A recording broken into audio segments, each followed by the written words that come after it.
तो फाफ से हम क्या बना सकते हैं? फ्लेमिश। फ्लेमिश आपका रीजन हो गया और लैंग्वेज क्या हो गई? डच। तो फ्लेमिश रीजन में डच बोलने वाले लोग रहते हैं। सीबीएसई वर्ड में आपका स्वागत है। तो आज की इस वीडियो में हम क्लास 10 सिविक्स का जो फर्स्ट चैप्टर है जिसका नाम पावर शेयरिंग है वो डिस्कस करेंगे और इसी वीडियो के अंदर हम पूरे चैप्टर को कवर कर लेंगे। और ये वीडियो इस तरह से है कि यहाँ पर हम ट्रिक के जरिए, फिगर के जरिए पूरे चैप्टर को समझेंगे ताकि इंटरेस्ट आपका बना रहे। दूसरी बात, मैं यहाँ जो स्लाइड पढ़ा रहा हूँ उसको पीडीएफ में कन्वर्ट करके आपको प्रोवाइड कर दूंगा ताकि आप इसे रिवाइज कर सको। ठीक है, तो हम स्टार्ट करते हैं। तो ये चैप्टर स्टार्ट होता है आपका बेल्जियम की कहानी से, जो कि यूरोप के अंदर एक कंट्री है। इसके बॉर्डर की अगर हम बात करें कि कौन कौन से कंट्री इसके बॉर्डर जिससे लगता है, तो पहला कंट्री आपका नीदरलैंड है। अब इसको याद करने के लिए देखिए मैंने नेट की इमेज लगा दी। नीदरलैंड नेट से शुरू होता है तो यहां से आपको याद रहेगा नीदरलैंड यानी नेट। फिर आपका जर्मनी हो गया। जर्मनी में देखिए जर्म छुपा हुआ है। जर्म्स जो होते हैं कीटाणु, उसकी इमेज यहां लगा दी।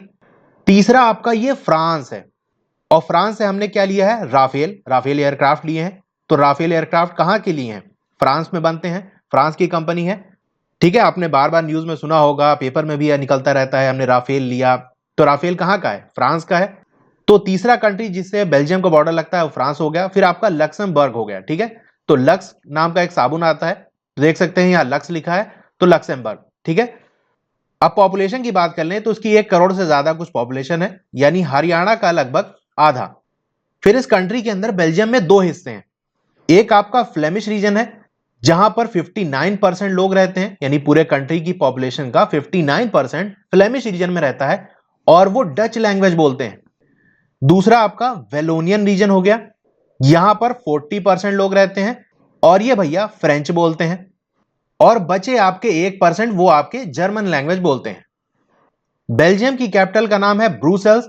यहां पर कहानी बिल्कुल उल्टी है। ठीक है, यहां देख सकते हैं टोटल कंट्री की अगर बात करें तो डच बोलने वाले ज्यादा हैं, 59% है, लेकिन कैपिटल के अंदर फ्रेंच बोलने वाले ज्यादा हैं, वो भी ज्यादा नहीं बहुत ज्यादा है, 80% है, और डच बोलने वाले सिर्फ बेचारे 20% है। तो पूरे देश की अगर बात करें तो डच वाले ज्यादा हैं, लेकिन अगर कैपिटल की बात करें, राजधानी की बात करें, तो फ्रेंच वाले ज्यादा हैं। अब इस रीजन वाले में थोड़ा कंफ्यूजन हो जाता है कि फ्लेमिश वाले क्या बोलते हैं, वेलोनियन वाले क्या बोलते हैं, तो उसके लिए भी एक ट्रिक है, तो चलिए देखते हैं। ये कौन है? इनको पहचानते होंगे, थोड़ा सा भी क्रिकेट देखते होंगे, तो इनका नाम है फाफ डू प्लेसी। ठीक है, और ये साउथ अफ्रीका के कैप्टन है। तो हमको इनके नाम का 2 हिस्सा चाहिए, फाफ और डू। तो फाफ से हम क्या बना सकते हैं? फ्लेमिश। फ्लेमिश आपका रीजन हो गया और लैंग्वेज क्या हो गई? डच। तो फ्लेमिश रीजन में डच बोलने वाले लोग रहते हैं। अब दूसरा वाला भी याद कर लेते हैं। ये क्या आपको दिख रहा है? वॉल है ये। तो वॉल से क्या बनेगा? वेलोनिया। ठीक है, और वॉल पे क्या लगा है? फ्री का पोस्टर लगा हुआ है। ठीक है, फ्री, यहां पर जो भी चीज मिलेगी आपको फ्री मिलेगी। तो ऐसे भी याद रख सकते हैं, फ्री से फ्रेंच, यानी वेलोनिया में फ्रेंच बोलने वाले रहते हैं। या ऐसे भी याद रख सकते हैं कि एक वॉल है, वॉल के ऊपर राफेल एयरक्राफ्ट खड़ा हुआ है, और राफेल कहां का है? फ्रांस का है। ठीक है, फ्रांस। तो वेलोनिया रीजन जो है उसके अंदर फ्रेंच बोलने वाले रहते हैं। ठीक है, एक और दूसरी ट्रिक भी है। ये क्या है? डक है, और क्या कर रही है? फ्लाई। तो फ्लाई से आपका फ्लेमिश हो गया और डक से डच हो गया। ठीक है, डच बोलने वाले। अब अगर फ्रेंच बोलने वाले की बात करें तो टोटल तो कंट्री में उनकी पॉपुलेशन कम है, सिर्फ 40% है। हाँ, कैपिटल के अंदर ज्यादा है, 80% है, लेकिन टोटल पॉपुलेशन फ्रेंच बोलने वालों की कम है। लेकिन कम होने के बावजूद भी वो रिच हैं, अमीर हैं, जैसा कि ये आयरन मैन। अब देखिए फ्रांस कैसे याद रखेंगे? फ्रांस को हमने कैसे याद किया था? राफेल से। राफेल क्या होता है? एयरक्राफ्ट है, उड़ता है। आयरन मैन भी क्या करता है? उड़ता है। और भैया आयरन मैन अमीर भी है और पावरफुल भी है, तो इससे याद रखना आयरन मैन। ये इमेज सारी आप देखोगे ना, जब आपको मैं पीडीएफ दूंगा और रिवाइज करोगे तो आपके अपने आप चीजें सेटल डाउन हो जाएंगी। वो जो मैं अभी पढ़ा रहा हूं वो सारी चीजें आपको याद होने लगेंगी, तो आपका पढ़ने में भी इंटरेस्ट डेवलप होगा और आप रिवीजन करने में आपको बहुत अच्छे से चीजें याद भी हो जाएंगी। तो आयरन मैन यानी फ्रेंच की बात कर रहे हैं तो रिच भी है, पावरफुल है। वहीं डच बोलने वाले बेचारे गरीब हैं और उनके पास इतनी पावर भी नहीं है। अब 1950s और 1960s के अंदर हुआ क्या? इस वजह से देखो डच बोलने वाले ज्यादा हैं, उनको लगा यार हम पूरे देश में ज्यादा हैं, उसके बावजूद भी पावर हमारे पास नहीं है, हम गरीब हैं। इसी वजह से जो डच बोलने वाले थे और फ्रेंच बोलने वाले थे उनके बीच में टेंशन हो गई, ठीक है। तो ये बीच में आ गया आपका टेंशन, और ये प्रॉब्लम सबसे ज्यादा, यानी ये जो टेंशन थी वो सबसे ज्यादा ब्रूसेल्स के अंदर थी, क्योंकि ब्रूसेल्स के अंदर फ्रेंच बोलने वाले 80% थे, 80% फ्रेंच बोलने वाले थे। तो यहां पर पावरफुल भी थे और मेजोरिटी में भी थे, ज्यादा भी थे, तो इसलिए टेंशन हो गई। तो देख रहे हो यहां पर इमेज बनी हुई है, झगड़ा हो रहा है, तुम पागल चल रहा है। अब अगले कंट्री की जो बात होती है यहां पर चैप्टर में आपके श्रीलंका की बात होती है। ये एक आइलैंड नेशन है, यानी चारों तरफ से इसके वाटर है, पानी है, और तमिलनाडु के करीब है। तमिलनाडु के जो कोस्ट है, समुद्र का किनारा है, वहां से बहुत करीब पड़ता है, और ये साउथ एशिया के अंदर पड़ता है। भाई एशिया के अंदर एकदम नीचे ही तो है, साउथ में है, तो साउथ एशिया के अंदर पड़ेगा। पॉपुलेशन की बात करें तो इसकी 2 करोड़ है, यानी हरियाणा के बराबर। बेल्जियम केस में क्या था, हरियाणा की पॉपुलेशन का हाफ था, इसीलिए वहां पॉपुलेशन 1 करोड़ थी, यहां 2 करोड़ है और हरियाणा की पॉपुलेशन के बराबर है। यहां पर एक कम्युनिटी, यानी यहां के जो लोग हैं ये भी बटे हुए हैं, जैसे कि हमने वहां देखा था फ्रेंच बोलने वाले और डच बोलने वाले, फ्लेमिश, वेलोनियन वाले। यहां पर भी क्या है, एक कम्युनिटी तो आपकी सिन्हाला स्पीकर है, यानी सिन्हाला भाषा बोलने वाली, और उनकी पॉपुलेशन पूरे कंट्री में 74% है। ज्यादातर इनमें जो है वो बुद्धिस्ट हैं, बौद्ध धर्म को मानने वाले हैं, ये फिगर भी लगा दी। दूसरी बात करें, दूसरी कम्युनिटी कौन सी है, वो तमिल बोलने वाली है। तमिल बोलने वाले 18% है, और तमिल वाले भी 2 हिस्से में बटे हुए हैं। एक तो आपके श्रीलंकन तमिल हो गए, यानी वहां के लोकल, वहीं पैदा हुए, उनके बाप दादा हमेशा से, उनके पूर्वज वहीं रहते थे, वो 13% है। और दूसरे आपके इंडियन तमिल हैं। अभी इसके बारे में देखेंगे इंडियन तमिल कौन है, तो ठीक है, एक श्रीलंकन तमिल हो गए और एक इंडियन तमिल हो गए। इंडियन तमिल आपके 5% है, और तमिल बोलने वाले में आपके हिंदू और मुस्लिम है। 7% आपके क्रिश्चियन है, जो कि तमिल बोलने वाले भी हैं और सिन्हाला बोलने वाले भी हैं, यानी कुछ लोग तमिल बोलते हैं, कुछ लोग सिन्हाला लैंग्वेज बोलते हैं। अब देखिए यहां फिगर लगा दिया, जब आप रिवाइज करोगे, देखोगे, तो आपकी ये इमेज जो है वो माइंड में बैठ जाएगी। अब जैसे सिन्हाला हो गया और तमिल हो गया, तो इसको याद कैसे रख सकते हो, पहले आपका सिन्हाला हो गया, यानी सरप्राइज टेस्ट, ठीक है, ST सरप्राइज टेस्ट, S से आपका सिन्हाला हो गया, T से तमिल हो गया। तो जब आप रिकॉल करोगे, याद करोगे, अरे S से सिन्हाला वाला लेफ्ट साइड था, और लेफ्ट साइड में तो गौतम बुद्ध की इमेज बनी थी, यानी ये बुद्धिस्ट बोलने वाले हैं। और बीच में क्या था, वो तो क्रॉस का सिंबल बना था, वो क्रिश्चियन, यानी सिन्हाला और तमिल दोनों के बीच में आ रहा है, दोनों इस कम्युनिटी, दोनों लैंग्वेज बोलते हैं। फिर राइट साइड में हमको ओम का सिंबल और चांद तारे वाला सिंबल दिखा था, यानी हिंदू मुस्लिम, तमिल बोलने वाले हिंदू मुस्लिम। तो इस तरह से चीजें आपकी याद हो जाएंगी, ठीक है। आगे बढ़ते हैं। अब जो श्रीलंकन तमिल है वो कंट्री के नॉर्थ साइड में है और ईस्ट साइड में, मैप आपकी बुक में दिया हुआ है। यहां तो ट्रिक से समझाना है कि एक तो नॉर्थ साइड में है और ईस्ट साइड में है। श्रीलंकन तमिल कौन है, Tamil native of the country, यानी वहीं के लोकल, उनके पूर्वज वहीं हमेशा से रहे, वो श्रीलंकन हो गए। इंडियन तमिल कौन थे, इनके जो 4 फादर थे, came from India as a plantation worker during colonial period, यानी जब अंग्रेजों के टाइम में इनको इंडिया से पकड़ के लाया गया था कि यहां पर आप प्लांट वगैरह लगाओ, प्लांटेशन करो, ठीक है। तो ये वहां गए, वहीं बस गए, तो वो इंडियन तमिल हो गए। अगला टॉपिक आपका आता है मेजोरिटेरियनिज्म इन श्रीलंका। अब श्रीलंका को जो आजादी मिली थी वो 1948 के अंदर मिली थी। अब वहां पर भी डेमोक्रेसी थी, इलेक्शन हो रहा है, वोटिंग हो रही है, ठीक है, पार्टियां हैं, तो ये सारी चीजें थी। लेकिन जो गवर्नमेंट सरकार बनी उसने देखा यार 74% सिन्हाला वाले हैं, तो ऐसा करो सिन्हाला वालों को अगर हम सपोर्ट करते रहेंगे तो भैया अपनी सरकार बनी रहेगी, क्योंकि डेमोक्रेसी में क्या होता है, जिसको ज्यादा वोट मिलेगा वही जीतेगा। तो ज्यादातर कम्युनिटी तो सिन्हाला बोलने वाली है, तो इन्हीं को भैया सपोर्ट करते रहो। तो जो गवर्नमेंट इलेक्ट हुई थी उसने क्या किया, a series of majoritarian major, यानी मेजोरिटेरियन वाला काम किया, ताकि किस लिए, ताकि सिन्हाला सुप्रीमेसी को स्टैब्लिश कर सके, यानी सिन्हाला बोलने वाले, सिन्हाला कम्युनिटी वालों को सुप्रीम बनाया जा सके, सबसे ज्यादा पावरफुल बनाया जा सके। अब ये मेजोरिटेरियन क्या है, तो मेजोरिटेरियन वर्ड लिया गया है मेजोरिटेरियनिज्म से, ठीक है। और ये डिफिनीशन आपके एग्जाम में पूछी भी जाती है और पूछी गई है एग्जाम के अंदर। क्या होता है मेजोरिटेरियनिज्म, ये एक विश्वास का नाम है, believe that the majority community should be able to rule a country in which ever way it want, यानी एक ऐसा विश्वास है जहां पर यह माना जाता है कि जो मेजॉरिटी कम्युनिटी है, यानी जिस कम्युनिटी के लोग पॉपुलेशन में ज्यादा है, अब कम्युनिटी किसी भी वजह से बनाई जा सकती है, लैंग्वेज की बेसिस पे, रिलीजन के बेसिस पे, कास्ट की बेसिस पे, ठीक है। तो जो मेजॉरिटी कम्युनिटी है वो जिस तरह चाहे वो देश को चलाए अपनी मर्जी के हिसाब से, ठीक है, by disregarding the wishes and need of the minority. और जो माइनॉरिटी कम्युनिटी है जिनकी पॉपुलेशन कम है, उनकी विशेस को, वो क्या चाह रहे हैं, उनकी क्या जरूरत है, उसको बिल्कुल भी हम ध्यान नहीं देना है। इसी सोच को, इसी विश्वास को मेजोरिटेरियनिज्म कहा जाता है। तो ये वाला काम किया गया श्रीलंका के अंदर। अब 1956 के अंदर एक एक्ट पास हुआ, यानी एक कानून बना दिया गया। उसके अंदर क्या था, Sinhala as the only official language, यानी सिर्फ सिन्हाला ही एक अकेली ऑफिशियल लैंग्वेज रहेगी। यानी सारे जो सरकारी काम हो गए, स्कूल के अंदर, कॉलेज के अंदर जो पढ़ाई हो गई, वो सारी सिन्हाला लैंग्वेज के अंदर होगी, पढ़ना पढ़ो नहीं तो नहीं।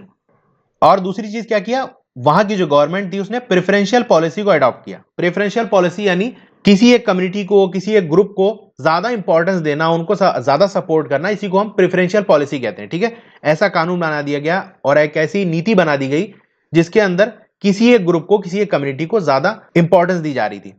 तो इंपॉर्टेंस किसको दी जा रही थी, सिन्हाला वालों को। किस मामले में, यूनिवर्सिटी पोजीशन, यानी यूनिवर्सिटी के अंदर एडमिशन लेना हो तो आप सिन्हाला कम्युनिटी के हो तो आसानी से एडमिशन हो जाएगा, और तमिल हो गए तो भैया मुश्किल है। इसी तरह गवर्नमेंट जॉब की ले लिया जाए तो जॉब मिलने में भी सिन्हाला वालों को आसानी थी और तमिल वालों को मुश्किल थी। और नया कॉन्स्टिट्यूशन बनाया गया, यानी संविधान। संविधान क्या होता है, बहुत सारे तरीके के कानून होते हैं जिससे पूरा देश चलता है, हर किसी के लिए उसके अंदर चीजें लिखी होती है। राष्ट्रपति के पास क्या पावर है, क्या कर सकता है, क्या नहीं कर सकता, प्रधानमंत्री, मंत्री, एक आम जनता, तो ये सारी चीजें जो कलेक्शन होता है वो हमारा कॉन्स्टिट्यूशन होता है। देश आजाद हुआ था तो कॉन्स्टिट्यूशन बनाया गया था। तो श्रीलंका के अंदर क्या हुआ, नया संविधान बनाया गया, यानी कुछ नए सारे कानून लाए गए। उसके अंदर यह बात थी कि state shall protect and foster Buddhism, यानी स्टेट की, यानी जो सरकार यहां पर रूल करेगी देश में, उसकी यह जिम्मेदारी है कि बुद्धिज्म को, यानी बौद्ध धर्म की रक्षा भी करे और उसको फोस्टर यानी फैलाए भी। तो यहां देख सकते हैं इमेज इस तरह बनी हुई है, मैंने यहां वॉल बना दिया है चारों तरफ, यानी प्रोटेक्ट भी करना है, और ये एरो जो बाहर जा रही है इसका मतलब फैलाना भी है। तो नए संविधान के अंदर ये चीजें थी। अब इसकी वजह से हुआ क्या, यानी तमिल वाले अब देख रहे हैं यार हर चीज में यूनिवर्सिटी पोजीशन ले लो, गवर्नमेंट जॉब ले लो, अपने धर्म फैलाए जा रहे हो, कुछ समझ नहीं आ रहा तुम्हारी बात। तो इसकी वजह से क्या हो गई, feeling of alienation among the Sri Lankan Tamil. जो श्रीलंकन तमिल थे उनके अंदर धीरे धीरे एलिनेशन की भावना, एलिनेशन की फीलिंग डेवलप होने लगी। एलिनेशन यानी अलगाव की भावना, यानी उनको ऐसा लगने लगा कि हम एक ही देश में रहते हुए हमको बिल्कुल अलग कर दिया गया है, कि तुम हो जाओ किनारे, तुम्हारी कोई बात नहीं मानी जाएगी। और क्या हुआ, जो श्रीलंकन तमिल थे उन्होंने ये फील किया that none of the major political parties, यानी जो बड़ी बड़ी पॉलिटिकल पार्टीज हैं जिनको बुद्धिस्ट सिन्हाला यानी बौद्ध धर्म के मानने वाले, सिन्हाला लैंग्वेज बोलने वाले इसके लीडर हैं, उनको वो जरा से भी सेंसिटिव नहीं है, उनको जरा से भी परवाह नहीं है, ना हमारी लैंग्वेज के बारे में, ना हमारे कल्चर के बारे में, ना हमारी भाषा पे कोई ध्यान है उनको, ना हमारी संस्कृति पे। अब जो श्रीलंकन तमिल थे वो कॉन्स्टिट्यूशन के बारे में और गवर्नमेंट की पॉलिसीज के बारे में क्या फील कर रहे थे, क्या महसूस हो रहा था उनको। तो पहली बात उनको यह समझ में आ रहा था कि उनके जो पॉलिटिकल राइट्स हैं उसको डिनाई किया जा रहा है, हमको बराबर राजनीतिक अधिकार नहीं दिया जा रहा है, यानी हम पॉलिटिक्स में आगे आना चाह रहे हैं तो हमको रोका जा रहा है। दूसरा, discriminated against them in getting jobs and other opportunities, job मिलने में या दूसरे मौके के अंदर उनके साथ भेदभाव किया जा रहा है, और सही बात है, हम देखे भी हैं। इग्नोर दियर इंटरेस्ट, और जो उनके इंटरेस्ट है, वो जो चाह रहे हैं उनको नजरअंदाज किया जा रहा है। तो ये सारी फीलिंग नए संविधान और सरकार के बारे में उनके ये फीलिंग थी। तो ये सारी चीजें थी। अब रिस्पांस भी आना था, यानी जवाबी कार्रवाई भी होनी थी। तो श्रीलंका तमिल ने क्या रिस्पांस दिया, पहली चीज उन्होंने पार्टी लॉन्च की। अब देखिए जो इंपॉर्टेंट चीज है उसको मैंने रेड से इस तरह हाईलाइट कर दिया है, ताकि आप जब रिवाइज करो तो एक बार में देखो तो चीजें आपकी कम टाइम में अगर रिवाइज करना हो तो भी उसके लिए काम हो गया। ठीक है, तो उन्होंने पार्टी लॉन्च की, तो एक पार्टी बीजेपी की पार्टी का सिंबल बना दिया, भाई इसी की सरकार है तो इसी का सिंबल बना दिया मैंने। ठीक है, और उन्होंने स्ट्रगल की कोशिश की, किस लिए, कि तमिल को भी ऑफिशियल लैंग्वेज बना दिया जाए। ठीक है, इसके लिए उन्होंने कोशिश की। और तीसरा क्या है, रीजनल ऑटोनॉमी, यानी जो हमारे रीजन है, जैसा कि भी हम देखें कि नॉर्थ साइड और ईस्ट साइड के अंदर श्रीलंकन तमिल है। ठीक है, नॉर्थ में है और ईस्ट साइड में है, तो जहां पर तमिल बोलने वाले ज्यादा हैं कम से कम वहां पर भी तो हमारे लिए सेल्फ गवर्नमेंट का सिस्टम बना दो। यानी जैसे स्टेट में बांट दिया कि एक नॉर्थ का स्टेट बना दिया और एक ईस्ट का अलग स्टेट बना दिया, या इसको मिलाकर एक स्टेट बना दो। तो यहां पर श्रीलंकन तमिल ज्यादा है तो यहां पर हमारी सरकार आ जाएगी। इसको कहते हैं रीजनल ऑटोनॉमी, यानी हमको सेल्फ गवर्नमेंट, अपनी सरकार बनाने की परमिशन मिल जाए। और वो कब होगी, जब हम एक अलग से स्टेट बना देंगे, वरना तो पूरे में अगर वोटिंग होगी तो ये तो सिर्फ 18% है, लेकिन इन इलाके के अंदर नॉर्थ और ईस्ट साइड में ये लोग ज्यादा हैं। और equality of opportunity in securing education and job, और इस बात के लिए स्ट्रगल की गई कि हमको भी एजुकेशन और जॉब के अंदर बराबर मौके मिलने चाहिए। लेकिन वही हुआ, होना क्या था, इसका नतीजा क्या निकला कि ये जो सारी डिमांड थी उनकी उसको डिनाई कर दिया गया कि भैया हम तुम्हारी बात नहीं मानेंगे। फिर क्या किया इन श्रीलंका तमिल ने, बाई 1980s के अंदर उन्होंने क्या किया, बहुत सारे पॉलिटिकल ऑर्गेनाइजेशन बनाए जो ये डिमांड कर रहे थे कि एक इंडिपेंडेंट तमिल एलम यानी एक अलग से तमिल स्टेट बना दिया जाए। जैसा कि हम बता चुके हैं कि ऐसे श्रीलंका की मैप है तो इस साइड ये लोग ज्यादा हैं, तो एक अलग से ये स्टेट बना दिया जाए नॉर्थ ईस्ट पार्ट के अंदर। ठीक है, तो ये डिमांड उठने लगी, भैया हमको एकदम अलग कर दो, स्टेट हमारा अलग बना दो। तो ये भी बात कौन मानने वाला था, इसको भी नहीं माना गया। फिर इन सारी चीजों का रिजल्ट क्या निकला, वाइड स्प्रेड कॉन्फ्लिक्ट, बहुत बड़ा झगड़ा हो गया, हर जगह झगड़ा वगड़ा फैल गया। और फिर ये झगड़ा क्या हो गया, turns into civil war, civil war के अंदर कन्वर्ट हो गया। सिविल वॉर की इमेज भी लगा दी, ठीक है, याद रहेगा आपको। तो ये झगड़ा जो हो रहा था वो किस में बदल गया, सिविल वॉर के अंदर। क्या होता है सिविल वॉर, इसको भी देखते हैं। A violent conflict between the opposing group within a country that becomes so intense that it appears like a war। अब कंट्री के अंदर ही, कंट्री के जो अलग अलग ग्रुप बन गए हैं उनके बीच में ऐसी लड़ाई हो जाए, इतनी ज्यादा वो लड़ाई बढ़ जाए कि ऐसा लगे कोई जंग चल रही है। यानी दोनों या दो या उससे ज्यादा जितनी भी कम्युनिटी आपस में लड़ रही हैं वो हथियार उठा ले, एकदम गोला बारूद टैंक वोंक चलने लगे। यानी कोई बाहर से हमला ना करे बल्कि देश के लोग ही आपस में इस तरह लड़ जाएं कि देखने वालों को लगे जैसे जंग चल रही है। इसी को सिविल वॉर कहते हैं। तो सिविल वॉर के नतीजे में हुआ क्या, हो गया क्या, पीपल किल्ड, लोगों की जान गई, लोग मर गए। मैनी लेफ्ट द कंट्री, बहुत से लोगों ने क्या किया, कंट्री को छोड़ दिया, देश छोड़ के चले गए कि अब हम नहीं आएंगे, यहां पर बहुत झगड़ा होता है। अब जो सिविल वॉर थी has caused a terrible setback to the social cultural and economic life. तो इस सिविल वॉर ने क्या किया, बहुत बड़ा झटका लगाया, बहुत ज्यादा इनको नुकसान हुआ, इनकी सोशल लाइफ पे भी, यानी इनकी सामाजिक जिंदगी। अब दोनों कम्युनिटी के बीच में खून खराबा तो हो गया ना, तो अब कहां पहले जैसे माहौल हो सकता है, पहले जैसी चीजें नहीं हो सकती। तो सोशल और उनके कल्चर को भी नुकसान हुआ, और इकोनॉमिक लाइफ, भाई लड़ाई होगी, लोगों के घर टूटेंगे और क्या क्या आग जलेगी, तो सारी चीजें, इकोनॉमिक लाइफ पे भी बहुत नुकसान हुआ। 2009 के अंदर जाके ये झगड़ा खत्म हुआ, ये जंग खत्म हुई। अब बात करते हैं अकोमोडेशन इन बेल्जियम। अब बेल्जियम ने क्या किया, बहुत समझदारी से इन्होंने काम किया। श्रीलंका वाले तो सब चौपट कर दिए, ये लोग बड़े समझदार थे। इन्होंने क्या किया, अमेंडेड दियर कॉन्स्टिट्यूशन 4 टाइम्स, यानी जो उनका संविधान था उसको 4 बार बदला। एक बार बदला तो सिस्टम नहीं काम किया, फिर से कुछ बदलाव लाए 3 बार, चौथी बार लाए तो कहा हाँ अब सही है, इस पे सब खुश हो गए। तो 4 बार उन्होंने अपने संविधान को बदला। क्यों, to work out an arrangement that would enable everyone to live together, यानी कि ऐसा अरेंजमेंट बना दिया जाए कि सभी लोग, चाहे जिस कम्युनिटी के हो, जो भी भाषा बोलने वाले हो, वो एक ही देश के अंदर मिलजुल कर साथ में रह सकें। इसलिए 4 बार इन्होंने बदला। तो ऐसे भी क्वेश्चन आ सकते हैं कि संविधान को 4 टाइम्स क्यों बदला गया, तो ये रीजन हो गया। अब बात करते हैं एलिमेंट्स ऑफ बेल्जियन मॉडल, यानी बहुत सारी चीजें बदली थी, बहुत सारी चीजें उन्होंने नई लाई थी। तो एक बेल्जियम का एक मॉडल जो है, वहां पर कैसे गवर्नमेंट चल रही थी, कैसे देश को चलाया गया, उस मॉडल को हम यहां डिस्कस करते हैं।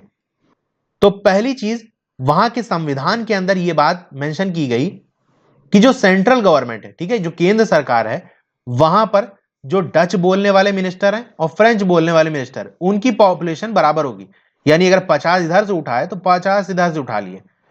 और सेंट्रल गवर्नमेंट से आपको याद रहे तो इमेज भी लगा दी, होम मिनिस्टर की और डिफेंस मिनिस्टर की, ये सेंट्रल गवर्नमेंट के मिनिस्टर्स हैं। ठीक है, तो इमेज से आपको थोड़ा याद रहेगा, ठीक है। और अगर कोई स्पेशल लॉ बनाना है, कोई स्पेशल से कानून बनाना है, तो उसके लिए क्या जरूरी है, support of majority of member from each linguistic group. यानी अगर जैसे हमने देखा 50 लोग डच वाले हैं और 50 फ्रेंच वाले हैं, अब एक कोई स्पेशल सा कानून बनाना है, उसके अंदर ये दोनों लोगों की मेजॉरिटी जरूरी है। यानी इस 50 में से मेजॉरिटी कब होगी, जब 20 से कम 26 लोग वोट करें कि हाँ भैया ठीक है कानून बना लो, और यहां से भी 26 होने चाहिए, तब जाके कोई कानून बनेगा।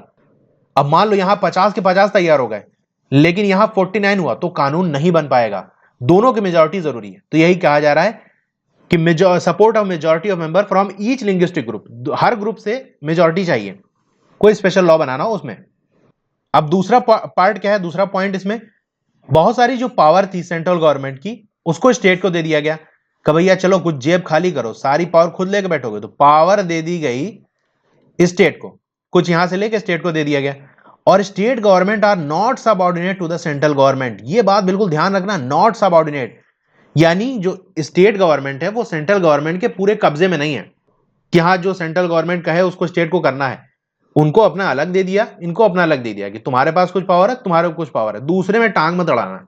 तो ये मैंने डायग्राम भी बना दिया कि सेंट्रल गवर्नमेंट, स्टेट पे कुछ तो थोड़ा सा रहेगा कंट्रोल, ठीक है, कुछ मामले में है, वो अगले चैप्टर में डिस्कस करेंगे हम। लेकिन ये बाहर भी हिस्सा निकला है, यानी सेंट्रल गवर्नमेंट की बाउंड्री से बाहर निकला हुआ स्टेट, इसका मतलब बहुत सारे मामले ऐसे हैं जहां पर स्टेट को फ्रीडम है, सेंटर दखल नहीं दे सकता, इसी को कहते हैं नॉट सबऑर्डिनेट, यानी हम तुम्हारे कब्जे में नहीं है, तुम्हारे गुलाम नहीं है। तीसरा पॉइंट इस बेल्जियम मॉडल का यह था कि जो ब्रुसेल्स था या राजधानी, उसकी अलग गवर्नमेंट बना दी और यहां पर भी इक्वल रिप्रेजेंटेशन था। यानी ब्रुसेल्स की बात करें तो फ्रेंच बोलने वाले कितने थे, 80% थे, और डच बोलने वाले 20% थे। लेकिन यहां पर भी मिनिस्टर की बात करें तो मान लो 50 यहां मिनिस्टर है तो 50 यहां पर भी इक्वल रिप्रेजेंटेशन दे दिया गया, ठीक है, बराबर होंगे यहां पर। फोर्थ पॉइंट क्या है कि एक तीसरी तरीके की गवर्नमेंट बनाई गई, एक तो सेंटर वाली हो गई, दूसरा स्टेट वाली, इसको क्या कहते हैं, कम्युनिटी गवर्नमेंट। ये कौन सी है, कम्युनिटी गवर्नमेंट। अब कम्युनिटी गवर्नमेंट कैसे बनती है, elected by people belonging to the one language community, Dutch French German speaking. अब इसमें क्या होता है, अलग अलग कम्युनिटी की गवर्नमेंट बन गई, मान लो डच वालों की अलग गवर्नमेंट बन गई, फ्रेंच की अलग बन गई, जर्मन की अलग बन गई। डच वाली जो गवर्नमेंट होगी उसमें सिर्फ डच बोलने वाले ही वोटिंग दे सकते हैं, इसी तरह फ्रेंच में सिर्फ फ्रेंच भाषा बोलने वाले, और जो जर्मन कम्युनिटी गवर्नमेंट होगी उसमें सिर्फ जर्मन भाषा बोलने वाले ही वोट दे सकते हैं, ठीक है। अब इस गवर्नमेंट के पास पावर क्या थी, इसके पास पावर थी कल्चर से रिलेटेड, एजुकेशन और लैंग्वेज से रिलेटेड। यानी कल्चर से रिलेटेड कोई भी कानून बनाना है तो इनकी जिम्मेदारी है। अपनी कम्युनिटी के लोगों की एजुकेशन की बात करनी है कि हम क्या एजुकेशन दें, स्कूल कॉलेज ओपन करना, इससे जो कानून है वो, और लैंग्वेज से जुड़े हुए जितने भी मुद्दे हैं उनमें इनके पास पावर दी गई कि तो भैया तुम ही संभालो। अब इस बेल्जियम मॉडल की अगर बात करें मेरिट्स की, एडवांटेज, एट्रीब्यूट्स, अब क्वेश्चन किसी भी तरह पूछा जा सकता है, आपसे पूछ ले बताओ बेल्जियम मॉडल के क्या फायदे हैं, तो वर्ड इस तरह यूज कर सकता है कि what are the merits of the Belgian model, what are the advantages of the Belgian model, what are the attributes of the Belgian model, कुछ भी पूछा जा सकता है। और फिर भी ना समझ में आए तो हिंदी वाला देख लेना। यानी बेल्जियम मॉडल की अगर कहीं भी आपको लगे कि अच्छाई पूछी जा रही है कि हाँ बताओ क्या बेनिफिट है, तो ये चीजें आप लिख सकते हो। पहली बात, these arrangement have worked well so far. पहली बात तो ये कि अभी तक बिल्कुल बढ़िया चल रहा है, मस्त बिंदास, कोई दिक्कत विक्कत नहीं है।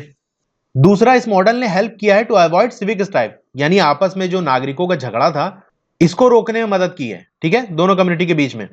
Avoid division of the country on linguistic line, language की बेसिस पे देश के बंटवारे को रोक दिया। अगर झगड़ा बढ़ता रहता तो एक टाइम यही आता कि भैया बांट लो, देश बांट लो, डच वाले अपना अलग हो जाओ, फ्रेंच वाले अलग हो जाओ, तो इससे बचा लिया इस मॉडल ने। अब बात करते हैं what do we learn from these two stories of Belgium model. अब आपको क्वेश्चन मान लो एग्जाम में इस तरह से पूछ ले कि बेल्जियम और श्रीलंका में कंपैरिजन दिखाओ, तो उसके लिए ये आंसर दोगे जो भी हम डिस्कस करने वाले हैं, ठीक है। किसी भी तरह से आपको ये लगे कि कंपैरिजन पूछा जा रहा है तो यही लिखना है आपको। बेल्जियम की बात करें, respect of the feeling and interest of the different communities, Belgium के अंदर हर किसी की, हर कम्युनिटी की फीलिंग और उनके इंटरेस्ट की रिस्पेक्ट की जा रही थी। लेकिन श्रीलंका में ऐसा नहीं था, नो रिस्पेक्ट। बेल्जियम की बात करें तो मेजॉरिटी कम्युनिटी थी, उसने कोऑपरेट किया माइनॉरिटी कम्युनिटी के साथ कि ठीक है चलो मिल के मामला को सॉल्व करते हैं, एक दूसरे का साथ दिया।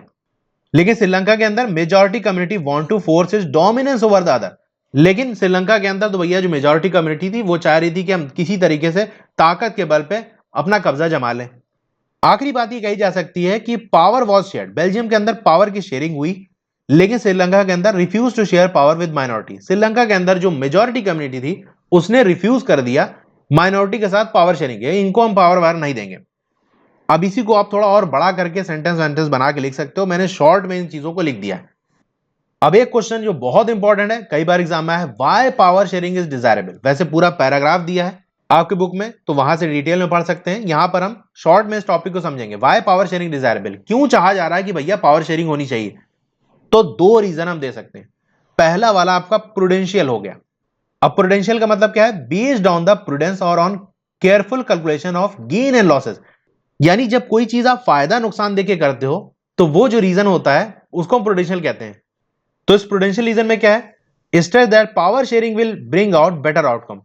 तो इसमें यह बात है कि पावर शेयरिंग की वजह से जो रिजल्ट है वो अच्छे मिलेंगे हमको, ठीक है, अच्छे नतीजे इसके हमको देखने को मिलेंगे अगर पावर शेयरिंग हम करेंगे। तो यहां भी फायदे देखा जा रहा है ना कि अगर नहीं करेंगे तो नुकसान होगा, तो यहां पर फायदा नुकसान देखा जा रहा है, तो ये लिख सकते हो। सेकंड पॉइंट है, helps to reduce the possibility of conflict between the social groups. तो पावर शेयरिंग से क्या होगा, अलग अलग जो ग्रुप्स हैं उनके बीच में झगड़े की चांसेस कम हो जाएंगी। तीसरा, ensures the stability of political order, आपका जो पॉलिटिकल सिस्टम है, पॉलिटिकल ऑर्डर है, वो स्टेबल रहेगा। दूसरा आपका हो गया मॉरल रीजन, पहला प्रूडेंशियल देख लिया, दूसरा moral reason. Moral reason emphasise the very act of the power sharing as valuable. Moral reason की अगर बात करें तो यहां पर पावर शेयरिंग को एक वैल्यूएबल चीज बताया गया, यानी बहुत कीमती चीज है, जैसे स्टोरी वगैरह के अंदर पूछा जाता है ना कि स्टोरी का मॉरल क्या है, क्या सीख आपको मिलती है, तो भैया पावर शेयरिंग बहुत कीमती चीज है। दूसरी चीज, power sharing is a very spirit of democracy. Power sharing democracy की आत्मा है, यानी अगर किसी के उससे आत्मा निकल जाए तो फिर बॉडी का कोई काम नहीं रहता। उसी तरह से अगर डेमोक्रेसी से पावर शेयरिंग निकल गई तो डेमोक्रेसी तो रहेगी नहीं, वो खत्म हो जाएगी। तो ये मॉरल रीजन है। एक ट्रिक्स है, मैंने जब चैप्टर डिटेल में पढ़ाया था तो भी इस ट्रिक को बताया था कि मान लो आप कुछ खाना खा रहे हो, टिफिन वगैरह खा रहे हो, और बगल में कोई आकर बंदा बैठ गया। अब उसको देख के लग रहा है कि यार 2-3 दिन से कोई खाने को नहीं मिला है, तो आपके माइंड में आएगा एक रीजन कि यार इसको कुछ दे देना चाहिए, ये बेचारा भूखा है, खाने को नहीं मिला। तो ये कौन सा रीजन हो गया? Moral reason. यानी आपकी मर्जी थी, आप देते चाहे ना देते, लेकिन आपने उस पर तरस खाके कि यार इसको दे दो, तो ये मॉरल रीजन हो गया। दूसरा, आपके माइंड में ये बात आ जाए कि यार इसको कुछ दे देता हूं, नहीं कहीं ऐसा ना हो कि ये छीन कर भाग जाए तो सब कुछ चला जाएगा। तो यहां पर आप क्या देख रहे हो? फायदा नुकसान, कि अगर दे देंगे कुछ तो लेके बेचारा चला जाएगा, वरना सारा ही चला जाएगा। तो ये आपका प्रूडेंशियल रीजन हो गया। ठीक है, तो ये टॉपिक भी समझ गए आप। अब आखिरी टॉपिक पढ़ने से पहले ये आपको बता देता हूं कि ऐसी वीडियोस मैं और बनाऊंगा, यानी हर चैप्टर की बनाऊंगा। तो आपको कहां देखनी है, कहां से? सबसे पहले आप YouTube पे सर्च कर लेना सीबीएसई वर्ड, ये आपको लोगो दिख जाएगा, चाहे लोगो पे क्लिक कर देना या सीबीएसई वर्ड्स पे क्लिक करोगे तो क्या होगा, इस तरह से ये खुल जाएगा, होम वीडियो प्लेलिस्ट।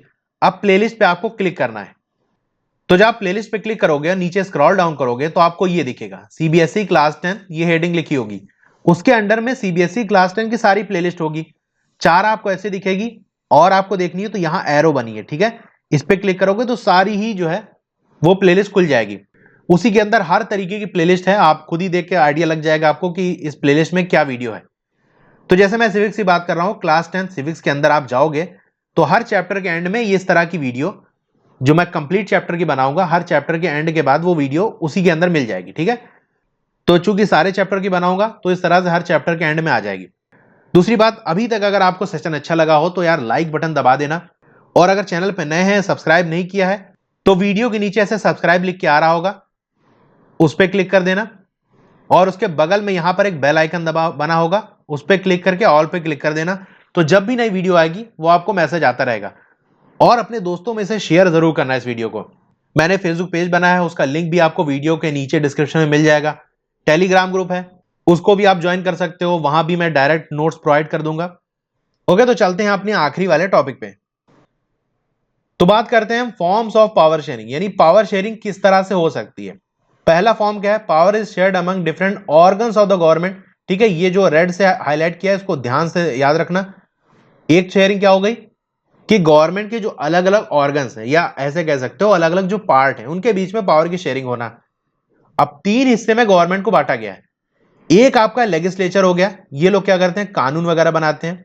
इसके अंदर आपकी पार्लियामेंट आती है, जहां आपके सांसद वगैरह होते हैं। ठीक है, दूसरा आपका एग्जीक्यूटिव हो गया, यानी इस कानून को लागू करने वाले। अब कानून बना लिया, बनने के बाद राष्ट्रपति के पास जाएगा, इसके अंदर भी अलग अलग मिनिस्टर्स आते हैं और भी बहुत से आते हैं। ठीक है, मैंने मेन वाला यहां पर दिखाया है। ठीक है, राष्ट्रपति की इमेज बना दी। तो प्रेसिडेंट साइन करेगा तब वो कानून असल रूप में अपना आएगा, यानी तब वो कानून लागू हो जाएगा। फिर कोई पंगा फंस जाए उसके लिए तीसरा क्या है? जुडिशरी। ये आपके चीफ जस्टिस की इमेज लगा दी। ठीक है, इससे याद रहेगा आपको। अब इस तरह की जो डिस्ट्रीब्यूशन है उसको हम क्या कहते हैं? हॉरिजॉन्टल डिस्ट्रीब्यूशन ऑफ पावर, यानी पावर को ऐसे हॉरिजॉन्टल डिस्ट्रीब्यूट किया गया है। इसमें कोई बड़ा छोटा नहीं है, सब एक ही लेवल पे है। लेजिस्लेचर, एग्जीक्यूटिव, जुडिशरी सब एक ही लेवल पे बराबर है, बस अपनी अपनी पावर अलग है। और यहां पर क्या होता है? चेक एंड बैलेंस वाला सिस्टम होता है, यानी हर जो डिपार्टमेंट है वो एक दूसरे को चेक करेगा और पावर क्या रहेगी? बैलेंस रहेगी। तो चेक का क्या मतलब है? Each organ checks other. और बैलेंस की बात करें तो balance of power among various institutions, यानी जो आपका लेजिस्लेचर, एग्जीक्यूटिव है, जुडिशरी है, इसके अंदर पावर बैलेंस रहेगी, कोई बड़ा छोटा नहीं रहेगा। अब एक दूसरे को चेक किस तरह से करते हैं कि जो जज का अपॉइंटमेंट होता है कि हाँ भैया इनको जज बनाया जाएगा, इनको नहीं बनाया जाएगा, ये डिसीजन किसका होता है? एग्जीक्यूटिव का। तो ये इनका काम हो गया। लेकिन जज साहब इनके काम को देख सकते हैं कि हाँ राष्ट्रपति जी सही काम कर रहे हैं या नहीं। अगर कुछ गड़बड़ की है तो इनको भी नाप सकते हैं ये। और लेजिस्लेचर की बात करें तो जो भी कानून बनेगा वो राष्ट्रपति जी पे भी लागू होगा और जज साहब पे भी लागू होगा। तो देख रहे हैं एक दूसरे पर, जब अपने डिपार्टमेंट की बात आती है तो अपनी फील्ड के अंदर ये राजा हैं, बाकी कोई इसमें छोटा बड़ा नहीं होता। दूसरा जो फॉर्म है पावर शेयरिंग का वो क्या है? Among government at different level, यानी अलग अलग लेवल पे हमने पावर को बांट दिया है। एक तो आपका फेडरल या सेंट्रल या यूनियन गवर्नमेंट, कुछ भी नाम दे सकते हो। उससे जो नीचे लेवल पे आती है वो आपकी स्टेट गवर्नमेंट होती है। यूनियन गवर्नमेंट किसके लिए होती है? फॉर द एंटायर कंट्री, पूरे देश के लिए होती है। स्टेट गवर्नमेंट वो आपका प्रोविंशियल और रीजनल लेवल, यानी उस स्टेट की ही गवर्नमेंट रहेगी, उसके बाहर उसका कोई दखल नहीं है। तीसरा आपका थर्ड टायर और लोकल गवर्नमेंट भी है, जैसे आपका म्युनिसिपैलिटी हो गया और पंचायत वाला हो गया। और इस तरह का जो डिस्ट्रीब्यूशन होता है उसको हम क्या कहते हैं? वर्टिकल डिवीजन ऑफ पावर, यानी पावर किस तरह से वर्टिकल डिवाइड है, यानी ये सबसे बड़ी पावर वाले हैं, फिर उससे छोटी पावर वाले, फिर सबसे छोटी पावर वाले। तो यहां पर क्या होता है? Federal division of power. ये बात आपको ध्यान रखनी है कि अगर पूछा जाए कि गवर्नमेंट जो अलग अलग लेवल पे गवर्नमेंट है उसमें जो पावर का डिवीजन होता है वो किस तरह का होता है, तो वो कैसा होता है? फेडरल डिवीजन होता है यहां पर पावर का। तो फेडरल डिवीजन में क्या होता है कि जो संविधान है उसके अंदर साफ साफ बता दिया होता है कि अलग अलग लेवल की जो गवर्नमेंट है उसकी क्या पावर है। सेंट्रल गवर्नमेंट के पास क्या पावर रहेगी, स्टेट के पास क्या रहेगी, और जो लोकल गवर्नमेंट उसके पास क्या पावर रहेगी। इसको कुछ कम ज्यादा नहीं किया जा सकता, साफ साफ संविधान में पहले लिख दिया है। तीसरा वाला अगर हम बात करें तो पावर में also be shared among different social group. अब अलग अलग जो सोशल ग्रुप है, यानी समाज के अंदर जो ग्रुप बने हैं उनमें भी पावर शेयरिंग हो सकती है। ये किस तरह से होती है? रिलीजियस ग्रुप को अगर पावर दे दी जाए तो हम कहेंगे रिलीजियस ग्रुप के साथ पावर शेयरिंग होती है। इसका एग्जाम्पल आपके बुक में नहीं दिया हुआ है तो हमको जानना भी नहीं है। लिंग्विस्टिक ग्रुप, इसका एग्जाम्पल हमने पढ़ा था कम्युनिटी गवर्नमेंट जो कि बेल्जियम के अंदर थी। तो बेल्जियम के अंदर क्या था? लैंग्वेज बोलने वाले की अलग सरकार बना दी थी, अब उस सरकार के पास कुछ पावर दे दी थी। तो क्या था? पावर की शेयरिंग तो हो रही थी ना, मेन गवर्नमेंट से कुछ पावर कम्युनिटी गवर्नमेंट को दे दी गई। और ऐसा भी हो सकता है कि सोशल वीकर सेक्शन, जो समाज के कमजोर लोग हैं, उनके साथ पावर शेयरिंग कर दी जाए। जैसे आपका women's representation in the legislature and administration, यानी कुछ सीट वगैरह फिक्स कर दी जाए कि आपका लेजिस्लेटिव असेंबली के अंदर या प्रशासन के अंदर इतनी सीट फिक्स होनी चाहिए, जैसे रिजर्वेशन वगैरह होता है ना, यानी आपका वुमेन्स कोटा होता है ना कि इतना परसेंट महिलाएं होनी चाहिए। तो ये सब क्या होता है? एक तरह से पावर की शेयरिंग तो हो रही है। फिर चौथा वाला क्या है? Power sharing arrangement can also be seen in the way political parties pressure group and movement control और इन्फ्लुएंस दोज इन पावर। अब आखिरी वाला जो अरेंजमेंट है जिस तरह से पावर की शेयरिंग होती है वो इस तरह से हो सकती है कि अलग अलग पॉलिटिकल पार्टीज के बीच में पावर शेयर हो। कैसे होती है? पावर इज शेयर्ड, अगर पॉलिटिकल पार्टीज की बात करें, is shared among different political parties, यानी अलग अलग पॉलिटिकल पार्टीज के बीच में पावर शेयरिंग होती है। किस तरह से होती है? एक तो हो गया आपका डायरेक्ट पावर शेयरिंग। डायरेक्ट में क्या होता है? When two or more parties form an alliance to contest election, यानी दो या दो से ज्यादा पार्टी मिलकर गठबंधन कर लेती हैं, अलायंस बना लेती हैं और साथ मिलकर इलेक्शन लड़ती हैं। इसमें होता क्या है कि जैसे मान लो दो पार्टी ने मिलकर अलायंस बनाया, तो ये होता है कि जहां पर पहली वाली पार्टी जिस जगह पर अपना कैंडिडेट खड़ा करेगी दूसरे वाले को नहीं खड़ा करना है, अगर दूसरे वाला जहां अपने कैंडिडेट खड़ा करेगी वहां पहले वाले नहीं खड़ा करेंगे। तो ये तो डायरेक्ट शेयरिंग हो गई।